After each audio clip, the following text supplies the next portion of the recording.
Traffic के नियमों को तोड़ने पर ट्रैफिक पुलिस द्वारा चालान काटने की घटनाएं आपने देखी या सुनी जरूर होंगी। और ऐसी एक विचित्र घटना आज मैं आपको बताने वाला हूं। यह घटना घटी कर्नाटका के बेंगलुरु में, जहां की ट्रैफिक पुलिस ने एक युवक पर 77 ट्रैफिक नियमों को तोड़ने की एवज में 2 मीटर लंबा चालान काट के उसके हाथ में पकड़ा दिया। और उस 2 मीटर लंबे चालान की रकम सुन के आप लोगों के होश उड़ जाएंगे। उसकी टोटल रकम थी 42,500 रुपए। और वो स्कूटी वाला युवक इस चालान को तो नहीं भर सकता था और इसी एवज में उसने अपनी स्कूटी ट्रैफिक पुलिस के पास ही छोड़ दी और वो चला गया। गाइस, ये वियर्ड यानी कि विचित्र घटना सुन के आपको कैसा लगा? आपका क्या रिएक्शन है? चैट सेक्शन में जरूर लिखिएगा। क्या आपको पता है कि एक हिरन 90 किलोमीटर पर आवर के हिसाब से दौड़ सकता है और एक शेर मात्र 60 किलोमीटर पर आवर के हिसाब से ही दौड़ सकता है? लेकिन फिर भी जब एक शेर हिरन के पीछे भागता है तो अधिकतर समय वो उसे दबोच लेता है और उसका शिकार कर लेता है। क्या इसके पीछे का रीजन जानते हैं? इसके पीछे एक साइकोलॉजिकल रीजन है और रीजन ये है कि हिरन को ये लगता है कि वो शेर से बहुत कमजोर है और इसी खौफ की वजह से और अपनी काबिलियत पे शक करने की वजह से वो बार बार पीछे मुड़ के देखता है और उसी वजह से उसकी रफ्तार और उसका हौसला कमजोर होते चले जाते हैं और वो शेर का शिकार बन जाता है। इससे ये सीखने को मिलता है कि आप अपने लक्ष्य पर अडिग रहें और पीछे मुड़ के कभी ना देखें।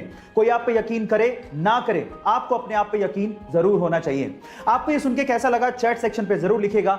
कई लोग अपने शौक को पूरा करने के लिए पागलपन की सारी हदें पार कर देते हैं और उन्हीं में से एक है अमेरिकन रैपर लिल यूजी वर्ट, जिन्होंने अपने माथे पर 1 अरब का हीरा गुदवाया है। Oh my God! और इस हीरे को खरीदने के लिए वो पिछले 7 साल से पैसा इकट्ठा कर रहे थे और ये हीरा उनकी पूरी प्रॉपर्टी से भी महंगा है। गाइस, ये पागलपन की हरकत आपको कैसी लगी? चैट सेक्शन में जरूर लिखिएगा। टीवी, लैपटॉप या किसी भी इलेक्ट्रॉनिक उपकरण को अगर आपको ऑन या ऑफ करना है तो वो सिर्फ एक ही बटन से हो जाता है और उस बटन पे आपने जनरली ये सिंबल देखा होगा। पर मेरा सवाल ये है कि आखिर ये सिंबल ऑन ऑफ के लिए बनाया गया तो बनाया कैसे गया? तो चलिए मैं आपको बताता हूं। एक्चुअली ये सिंबल बना है कंप्यूटर की बाइनरी लैंग्वेज में इस्तेमाल होने वाले 2 डिजिट 0 और 1 से।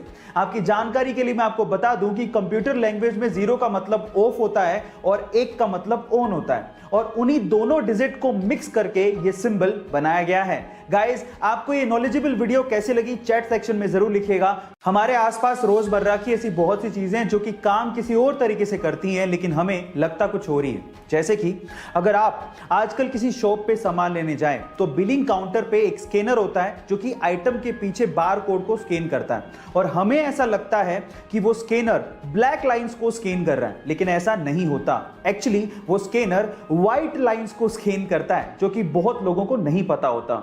एक्चुअली होता कुछ यूं है कि स्कैनर एक लाइट फेंकता है बारकोड की तरफ, जो कि व्हाइट पोर्शन से रिफ्लेक्ट होने वाली लाइट को डेटा की फॉर्म में ट्रांसफर करता है। गाइस, ये अमेजिंग इंफॉर्मेशन आपको कैसी लगी? चैट सेक्शन में जरूर लिखिएगा। हमारा सौर मंडल जिस गैलेक्सी में आता है उसका नाम है मिल्की वे और उसकी शेप है स्पाइरल। 1950 से पहले हमारे ब्रह्मांड में सिर्फ 3 ही तरह की शेप वाली गैलेक्सीज देखी गई थी, elliptical, spiral and irregular shape वाली गैलेक्सीज। लेकिन 1950 में एक अमेरिकन एस्ट्रोनॉमर ऑथर हॉग ने एक मिस्टीरियस यानी कि रहस्यमय गैलेक्सी देखी। उस रहस्यमय गैलेक्सी की शेप एक्चुअली छल्ले नुमा यानी कि रिंग नुमा थी, इसलिए उसे रिंग गैलेक्सी कहा जाता था। बाद में इसका नाम हॉग्स ऑब्जेक्ट रख दिया गया। ना जाने कितने रहस्य हमारे ब्रह्मांड में छुपे हुए हैं। आपको ये इंफॉर्मेशन जान के कैसा लगा? चैट सेक्शन में जरूर लिखिएगा और ऐसी अमेजिंग वीडियोस के लिए यूट्यूब पे हमारे चैनल को सब्सक्राइब कर लीजिएगा और अगर आप इंस्टाग्राम पे देख रहे हैं तो मुझे फॉलो करना मत भूलिएगा। मिलता अगली वीडियो में।